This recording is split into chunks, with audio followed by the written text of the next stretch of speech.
कधी तांडव करीत तर कधी समाधी लीन होत, पण त्यामुळे सृष्टीचे संचालन दोलायमान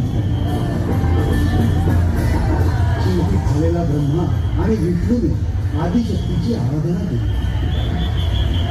आदिशक्तीनं त्यांचं म्हणणं मान्य केलं आणि प्रजापती दक्षाच्या इच्छेनुसार त्याच्या पोटी अवतार घेतला सतीचा.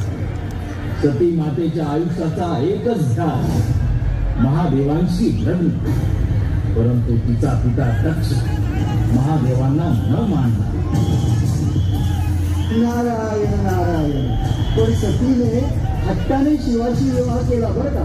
कैलासावर त्यांचा संसार देखील सुरू झाला, पण महादेवांना ठाऊक होते हा संसार न टिकणारा आहे. प्रजापती दक्षाने कुलोपती शिवाचा अपमान केला.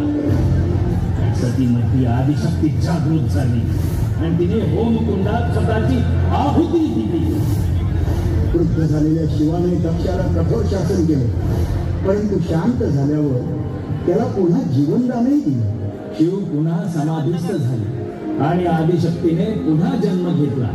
पर्वतराज हिमावत आणि राणी मैनावतीच्या पोटी पार्वतीच्या रूपात महादेवांना पुन्हा प्राप्त करण्यासाठी. पार्वती, पार्वती कुठे आहेस तू? हे पहा, आपण हिला सगळीकडे शोधत आहोत आणि ही इथे पूजेत मग्न आहे. पार्वती, पार्वती चल पाहू. अगं विंध्याचलच्या राजकुमाराबरोबर तुझा विवाह ठरवला जाणार आहे.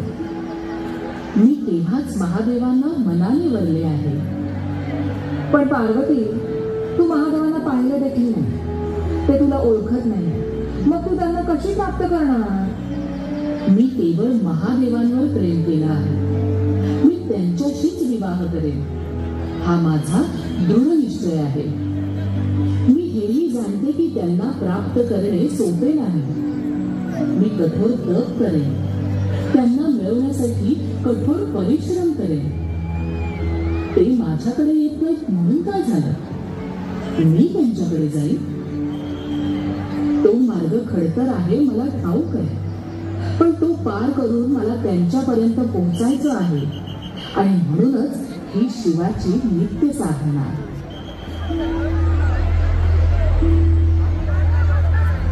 पार्वतीची आई मैनावती पार्वतीला महादेवापासून दूर ठेवण्याचा आतोकात प्रयत्न करीत होती. पार्वती शिवाला पाहण्यासाठी भेटण्यासाठी आतुर होती, व्याकुळ होती. ऋषी दधीची यांनी दिलेल्या बेलाच्या दिव्य पानामुळे पार्वती मातेचा महादेवांना भेटण्याचा मार्ग सुकर झाला आणि ती पोहोचली जिथे शिव समाधीत लीन होते. एकेका पावलावर पार्वतीला तिचा पुनर्जन्म आठवत होता.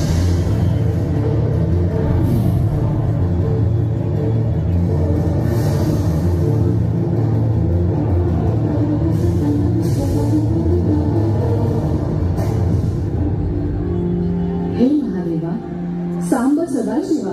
नारायण नारायण. मग पार्वतीच्या साह्याला आला रामदेव. त्यांनी आपल्या मदन बाणाने शिवाची समाधी अवस्था भंग केली. पण शिवाने क्रुद्ध होऊन आपल्या तिसऱ्या नेत्राने कामदेवास भस्म केले. पार्वतीकडे न पाहताच महादेव तिथून निघून जाऊ लागताच विचलित झालेली पार्वती त्यांना साथ घालते. स्वामी, तुमची पार्वती तुमच्या समोर असतानाही तुम्ही माझ्याकडे न पाहताच असे कसे राहू शकता? मी वैरागी आहे पार्वती. तू सती रूपातून पार्वती रूपात आली आहेस, परंतु विकारयुक्त या शरीरास शुद्ध करण्यासाठी तुला घोर तपश्चर्या करावी लागेल. पण हा मार्ग सोपा नाही, अत्यंत कठीण आहे. या मार्गात पावलोपावली तुला अडचणी घेतील आणि त्या मीच तुझ्या वाटेत पेल. मी कोणत्याही आव्हानाला सामोरी जाईल, पण तुम्हाला पती रूपात प्राप्त करेनच. पाहू, मी तुला तेव्हाच ओळखले पार्वती. ही कठोर साधना केवळ तुझी नाही, माझी पण आहे. कारण तुला पत्नीरूपात स्वीकारण्यासाठी मीही तुझ्या इतकाच व्याकुळ आहे. पण तुला या मनुष्य देहातून आदिशक्ती रूपात साधनेद्वारे येणं गरजेचं आहे. आणि तोपर्यंत मला प्रतीक्षा करावी लागणार आहे.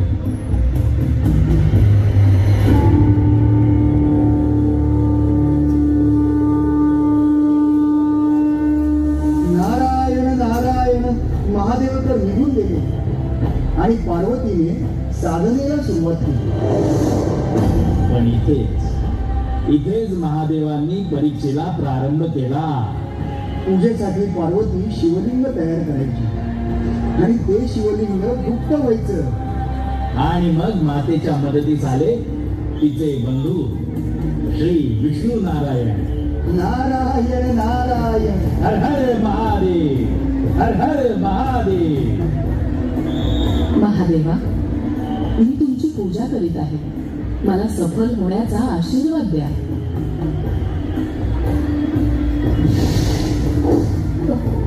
हे शिवलिंग मुक्त कसं झालं? हरकत नाही, मी पुन्हा शिवलिंग तयार करेन. ओम नमः शिवाय, ओम नमः शिवाय. महादेवा, मला माहित आहे हे तुम्हीच करीत आहात, पण हे 16 सोमवाराचं व्रत मी अवश्य पूर्ण करेन. ओम नमः शिवाय, ओम नमः शिवाय, ओम नमः शिवाय.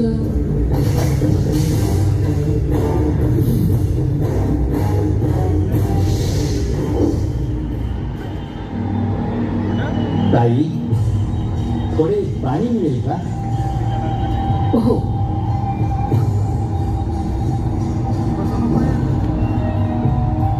तू शिवलिंग तयार करीत आहेस ना पूजेसाठी? हो, पण ते पूर्ण होत नाही. एक सांगू, मला एक वरदान आहे की मी तयार केलेलं शिवलिंग भंग होत नाही, ते पूर्णच होतं. पण ती साधना माझी आहे, त्यात तुमची मदत मी कशी घेऊ? शिवलिंग तूच तयार करायचंय ताई. मी केवळ त्यास हात लावेन म्हणजे ते पूर्ण होईल. ठीक आहे.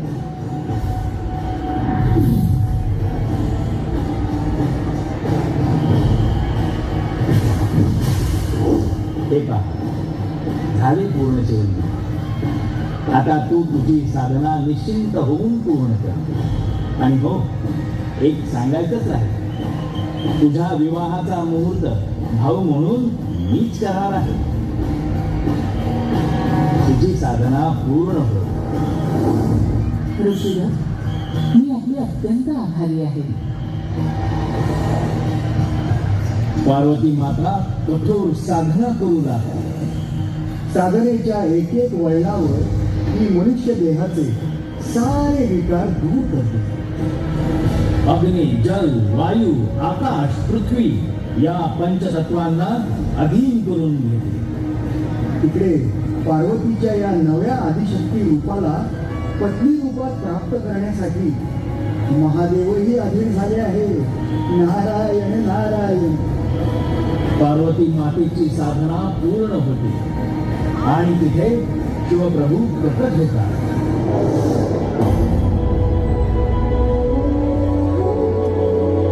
स्वामी, मला प्राप्त करण्यासाठी तू केवढी कठोर साधना केलीस पार्वती.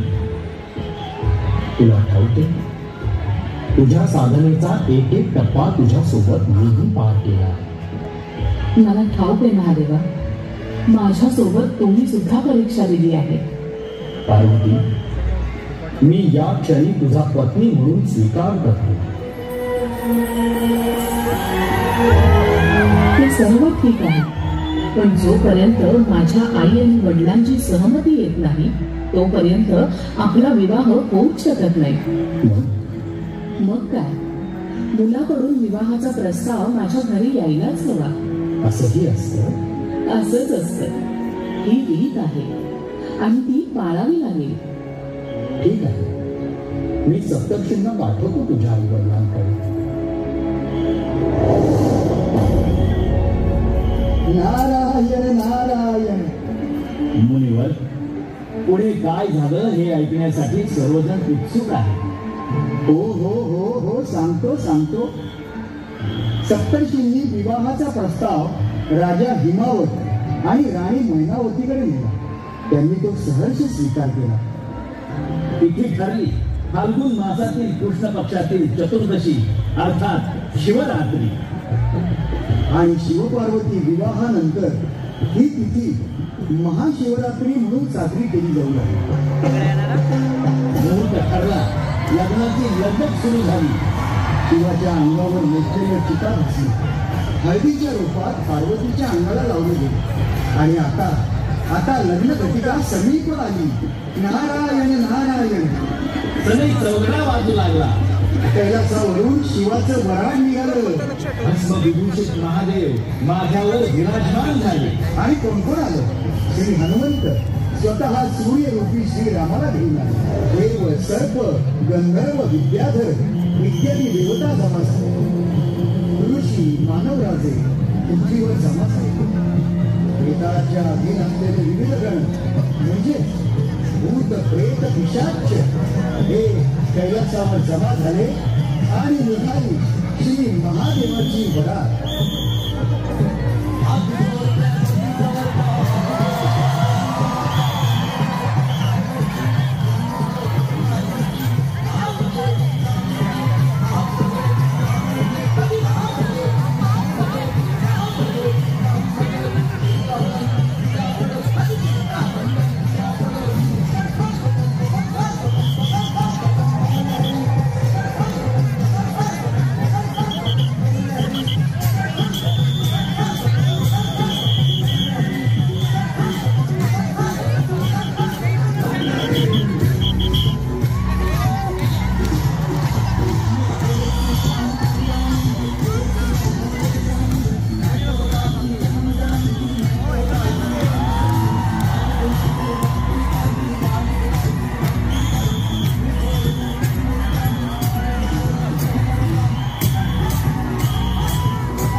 महादेवा, माझ्या आईला एक रूपवान वर हवा आहे माझ्यासाठी. पण पार्वती मी तर असाच तिथे कैलास आहे आणि सर्वत्र, आणि तू देखील याच रूपावर प्रेम केलेस. मी तर तुमच्या प्रत्येक रूपावर प्रेम केलं, पण या प्रसंगी तुम्ही माझ्यासाठी आपला विवाह होईपर्यंत एका रूपवान वराचा वेश परिधान नाही करणार का? अवश्य, जशी तुझी इच्छा.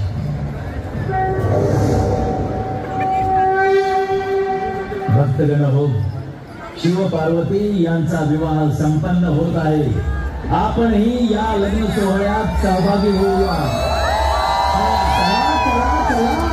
लग्न घटिका समीप आली.